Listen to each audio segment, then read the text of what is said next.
বিসমিল্লাহির রহমানির রহিম। সবার প্রতি রইল আমাদের আন্তরিক অভিনন্দন এবং সালাম। আসসালামু আলাইকুম। এইবার দেখো, যদি ই এবং আই এই দুটো বর্ণ পাশাপাশি বসে তাহলেও এর লং সাউন্ড হয়। এর লং সাউন্ড কি? ই। গুড। দেখো, ই আই তাহলে কি উচ্চারণ হবে? হ্যাঁ, টি এইচ ই আর, দার, ইদার। ঠিক আছে না?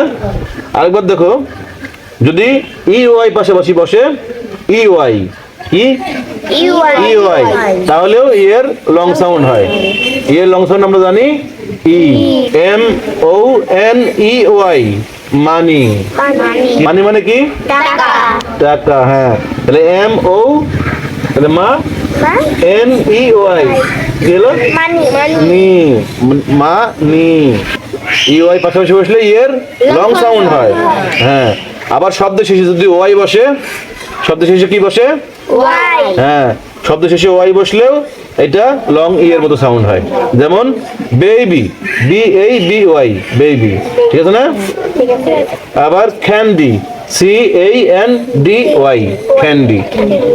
দেখো, শেষে ওয়াই আছে অথচ ই এর লং সাউন্ড হচ্ছে ক্যান্ডি। তাহলে আমরা জানলাম কি, এর শর্ট সাউন্ড হচ্ছে এ আর লং সাউন্ড হচ্ছে ই। তাহলে আমরা জানলাম কি, অনেক সময় শুধুমাত্র একটা ই এর লং সাউন্ড হয়। যেমন বি, মি, শি। ঠিক আছে? যখন দুইটা এর মাঝখানে একটা কনসোনেন্ট থাকে তখন এর লং সাউন্ড হয়। হ্যাঁ, আবার এটা জানলাম আই এবং ই যদি পাশাপাশি বসে তাহলেও এর লং সাউন্ড হয়। এবং ই এবং এই যদি পাশাপাশি বসে তাহলে এর লং সাউন্ড হয়। দুইটা ই যদি পাশাপাশি বসে তাহলে এর লং সাউন্ড হয়। হ্যাঁ, আবার ই এবং আই যদি পাশাপাশি বসে তাহলেও এর লং সাউন্ড হয়।